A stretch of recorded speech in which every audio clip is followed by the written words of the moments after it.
अख्तरुल ईमान साहब भी प्रेसिडेंट हैं, बिहार के एमएलए हैं, और ये जानिए कि उन्होंने कभी किसी के बारे में गलत अल्फाज का इस्तेमाल वो नहीं करते हैं। अवैसी साहब भी बहुत माननीय हैं और करोड़ नौकरियां देंगे, 10 साल हुकूमत चली भाजपा की, और 20 करोड़ लोगों नौजवानों को रोजगार मिलना चाहिए था, वो नहीं मिला। उर्दू के लिए जो काम होना चाहिए, उर्दू की इतनी बड़ी बस्ती है किशनगंज जिला, उर्दू एकेडमी के जरिए से कोई काम नहीं हुआ, बिहार सरकार हो या केंद्र सरकार हो, दोनों किशनगंज के लिए काम हो, किशनगंज के लिए लड़ना चाहते हैं, किशनगंज को बहुत आगे बढ़ाना चाहते हैं कि व्यक्ति को देख करके वोट दिया जाए। अगर देश में लोकसभा चुनाव का बिगुल बज चुका है और देश में चुनावी माहौल भी है, काफी गर्माहट है, और इस दरमियान हमारे साथ में किशनगंज लोकसभा क्षेत्र से सीमांचल के मशहूर शायर तबरेज हाशमी साहब हैं। हम उनसे वार्तालाप करेंगे, बातचीत करेंगे कि इस बार क्या आखिर देश का मूड क्या है। सबसे पहले तबरेज हाशमी साहब, आपका स्वागत करते हैं। बहुत बहुत शुक्रिया आपका। सबसे पहले मैं ये जानना चाहूंगा कि इस बार जो है चुनावी माहौल है, तो देश में आप एक युवा हैं, और आपकी क्या राय है, किन मुद्दों पे चुनाव होना चाहिए? युवाओं को रोजगार के मुद्दे पर चुनाव करना चाहिए, वोट करना चाहिए।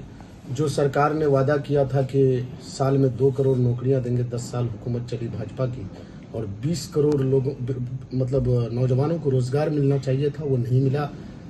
नौजवानों को सोचना पड़ेगा कि रोजगार के लिए कौन काम कर सकता है, और नौजवानों के लिए कौन सोच सकता है, किसानों के लिए कौन सोच सकता है, महिलाओं की सुरक्षा के बारे में कौन सोच सकता है। ऐसी हुकूमत लानी होगी।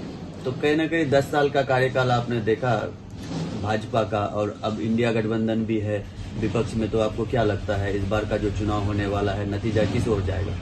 देश के संविधान को बचाने के लिए नौजवानों को वोट करना चाहिए, और हमारा देश जो है 60% कम से कम नौजवानों की तादाद है, तो इस बार जो है ना, देश के संविधान को बचाने के लिए नौजवानों को वोट करना चाहिए, ये कहूँगा मैं आपके चैनल के माध्यम से।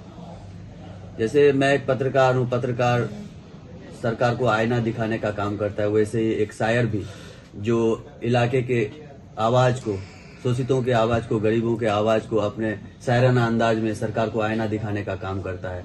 तो अपने क्षेत्र के, अपने इलाके में ऐसा कौन सा कार्य हुआ है, और कौन सा ऐसा कार्य है जो अब तक नहीं हो पाया है? बहुत सारे काम हुए हैं, और लेकिन जो सबसे बड़ा मुद्दा है अपने इलाके के लिए, अपने सीमांचल के लिए, एएमयू का, महानंदा बेसिन का, ये सब काम नहीं हो पाया। तो इससे नौजवान और इलाका बहुत मायूस है, खासतौर पर किशनगंज जिला के लोग।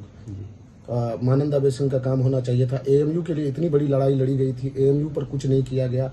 एएमयू का फंड आज तक नहीं दिया गया। ये जाफरानी हुकूमत हमेशा मुसलमान अल्पसंख्यक के खिलाफ बात करती है, तो काम नहीं हुआ। ऐसा भी सबसे जनता जो है ना नाखुश। कई स्थानीय मुद्दे, हम लोग जब इलाके में घूमते हैं, लोगों से बात होती है, तो लोग कहते हैं कि यहाँ का जो असल मुद्दे हैं उनसे लोगों को कोई मतलब नहीं है, और लोग हमेशा जो नेता आते हैं वादा करके चले जाते हैं। पिछले चुनाव में भी जो कांग्रेस के उम्मीदवार थे, जो इस बार वर्तमान में सांसद हैं, वो सुरजापुरी आरक्षण को लेकर भी बात किए थे। एएमयू भी मुद्दा था, एम्स को लेकर के भी बात नहीं हुई। ऐसा कोई भी ऐसा काम नहीं किया गया जिससे लोग खुश हैं। तो इस पर क्या? किशनगंज जो है ना माइनॉरिटी इलाका है, और किशनगंज खासतौर पर मुस्लिम आबादी वाला इलाका है। उर्दू के लिए जो काम होना चाहिए, उर्दू की इतनी बड़ी बस्ती है किशनगंज जिला, उर्दू एकेडमी के जरिए से कोई काम नहीं हुआ, बिहार सरकार हो या केंद्र सरकार हो, दोनों ने काम नहीं किया सीमांचल के लिए। बतौलाबाजी चाहे जितना हो जाए, करने को यहाँ का नेता बहुत आगे रहता है, लेकिन काम इलाके में कुछ नहीं हुआ है। और बहुत सारे काम हुए भी हैं, उनको नकार नहीं सकते हैं, दिख भी रहा है। लेकिन ये चीज ये बताऊंगा कि जो सबसे बड़ा, मैंने पहले भी कहा कि सबसे बड़ा मुद्दा जो था एएमयू का, क्योंकि वो तालीम से जुड़ी हुई बात है, तो वो नहीं काम हुआ। महानंदा बेसिन का काम नहीं हुआ, नौजवानों को कोई रोजगार नहीं है। तो इन चीजों पर, इन मुद्दों पर इस बार नौजवान वोट करेंगे। मैं ये नौजवानों से अपील भी करूंगा। आप किशनगंज लोकसभा क्षेत्र से ताल्लुक रखते हैं? बिल्कुल। और इस बार का क्या समीकरण है किशनगंज लोकसभा क्षेत्र से? जग जाहिर है, लोग अभी देखिए, टिकट तो सबका फाइनल नहीं हुआ है।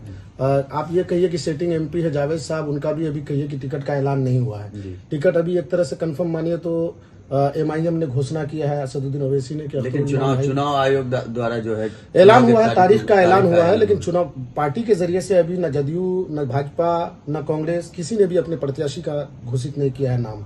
जिस दिन घोषणा कर देगा, जनता खुद ब खुद फैसला लेगी किसके साथ हमको जाना है। आप किसी को नकार नहीं सकते हैं। अपने आप में सब कोई काबिल है, और काम करने के लिए सब कोई चाहते हैं कि किशनगंज के लिए काम हो। किशनगंज के लिए लड़ना चाहते हैं, किशनगंज को बहुत आगे बढ़ाना चाहते हैं।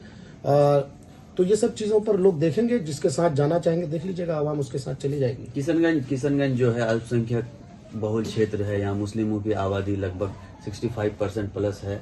तो ऐसे में क्या लगता है कि जेडीयू भाजपा का जो गठबंधन है, एनडीए गठबंधन के प्रत्याशी जो भी होंगे, तो क्या उनको लोग वोट करेंगे?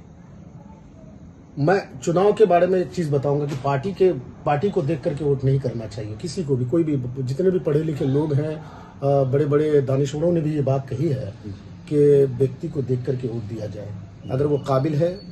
देखिए, आप ये कह सकते हैं कि 10 आदमी है और 10 आदमी के बीच में अगर कोई अच्छा आदमी बैठ जाता है और 10 आदमी, उसमें 9 आदमी अगर गलत बयानी करता है, एक आदमी अगर वहाँ अच्छी बात करता है, तो जाहिर सी बात है कि उन बातों को हो सकता है कि वो 9 आदमी सुनकर काबिलियत बहुत लोगों में है, सब लोगों में, तीनों काबिल हैं। कौन, जैसे काबिल, किस सांसद के लिए काबिल क्या होना चाहिए? काबिलियत उनके अंदर में क्या होना चाहिए? इलाके के लिए लड़ाई लड़नी चाहिए जिस तरह से, और इलाके के लोगों के मसाइल में जाकर के उनके कोई भी मसाइल हो वहाँ तक पहुँचना चाहिए, उनके गम में, उनकी खुशी में शरीक होना चाहिए, इलाके के मुद्दों पर जाकर के पार्लियामेंट में बात करनी चाहिए। तो ये सब लोगों में तो क्या आपको क्या लगता है कि किसान लोकसभा क्षेत्र से विकास मुद्दा नहीं होना चाहिए चुनाव में? जाहिर सी बात है, विकास का ही मुद्दा, मैंने तो पहले भी कहा आपको कि विकास ही मुद्दा होगा। रोजगार, किसान का मुद्दा, तालीम का मुद्दा, ये सारा मुद्दा है, किशनगंज के लिए बहुत बड़ा मुद्दा है। ये आप एक बात देखिए कि हमारा जो ये इलाका है, सरहद का इलाका, ये सैलाब ज़दा इलाका है। सैलाब के लिए क्या काम किया गया? कुछ किया गया? आप जनता दल यूनाइटेड में रह करके जो लोग ये कहे थे, वादा किए थे कि मेरी सरकार बनेगी तो हम यहाँ पर सीमांचल के लिए, खास तौर पर सैलाब के लिए मतलब आपदा इसका ये बना देंगे।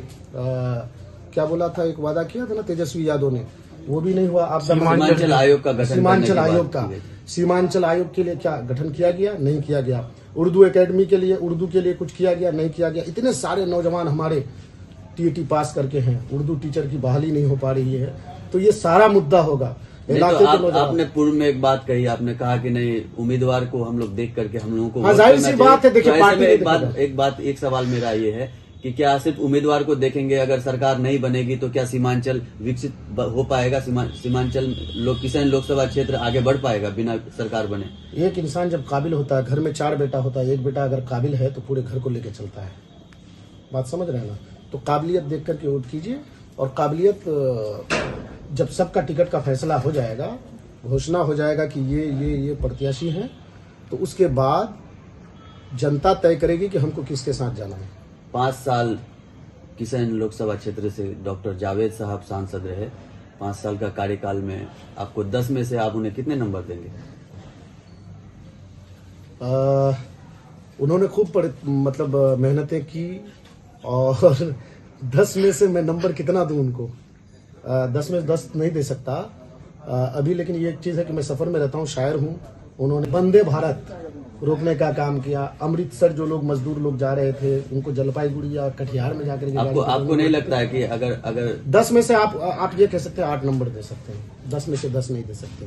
उन्होंने लड़ाई लड़ी, ये जाफरानी हुकूमत के खिलाफ जाकर के आवाज़ भी बुलंद की।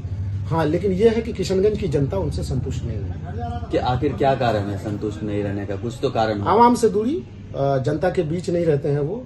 और दूसरी बात यह है कि देखिए, जावेद साहब, कोई भी, हम लोगों को भी ये बात सोचनी पड़ेगी, कोई भी सांसद बने, आप सांसद बनाते हैं उनको पार्लियामेंट में काम करने के लिए, ना कि आप इलाके में घूमने के लिए। एक चीज ये बात समझनी पड़ेगी जनता को।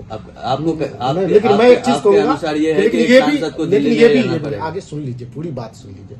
आगे ये भी कि इलाके की जनता ये चाहती है कि हमारा लीडर हमारे बीच आए, तो हम अपनी बात उनको सुना सके, हमारे इलाके में क्या समस्या है। आप इलाके की समस्या से अगर दूर हैं तो इसका मतलब है कैसे काम करेंगे। हाँ, कैसे काम करेंगे। तो कहीं ना कहीं बात वही आ गई कि जनता से जब दूरी रहेगी, क्षेत्र में आएंगे नहीं, भ्रमण नहीं करेंगे, तो वहाँ के समस्याओं से कैसे अवगत होंगे? और पार्लियामेंट में अगर आपको सवाल करना है, प्रश्न करना है, कोई बात उठानी है, कोई समस्या बताना है, तो उनके लिए आपको क्षेत्र भ्रमण करना ही पड़ेगा। ऐसी बातें करनी पड़ेगी। तो ऐसे में जो 5 साल का कार्यकाल है, बोला तो 5 साल के कार्यकाल में उनको 10 में से 8 नंबर देता हूँ मैं। 8 नंबर देना। 8 नंबर।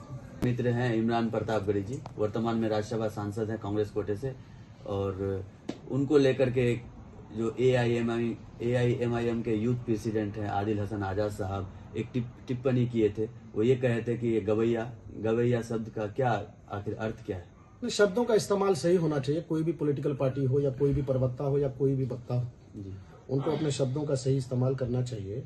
अख्तरुल ईमान साहब भी प्रेसिडेंट हैं, बिहार के एमएलए हैं, और ये जानिए कि उन्होंने कभी किसी के बारे में गलत अल्फाज का इस्तेमाल वो नहीं करते हैं।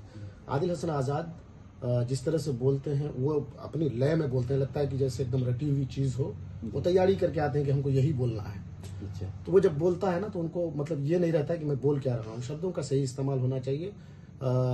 अवैसी साहब भी बहुत माननीय हैं और इमरान प्रतापगढ़ी साहब भी माननीय हैं। लोगों को अपने शब्दों का सही इस्तेमाल करना चाहिए। और आदिल को मैं यही राय दूंगा। आदिल दोस्त हैं हमारे बहुत अच्छे। आदिल से हमारी मुलाकात रही है। आजकल बहुत अच्छी गुफ्तगू करते हैं वो, तो अच्छी गुफ्तगू करने के दौरान आप ऐसे अल्फाज का इस्तेमाल ना करें। दोनों कौम के लिए आवाज़ बुलंद करते हैं। इमरान प्रतापगढ़ी साहब को देख लीजिए, पार्लियामेंट में वो भी बोलते हैं, खा किसी भी पार्टी में वो है। जी और असदुद्दीन ओवैसी साहब भी बोलते हैं। तो शब्दों का इस्तेमाल लोगों को सही करना चाहिए, पॉलिटिक्स में खासतौर पर या कहीं भी। आप किसी भी समाज में रहते हैं, अगर शब्दों का सही इस्तेमाल करते हैं, जबान शीरी मुल्क गिरी, समझ रहे हैं ना, मीठी जबान से आप बादशाह बन सकते हैं। तो आदिल को ये राय है, दोस्त है।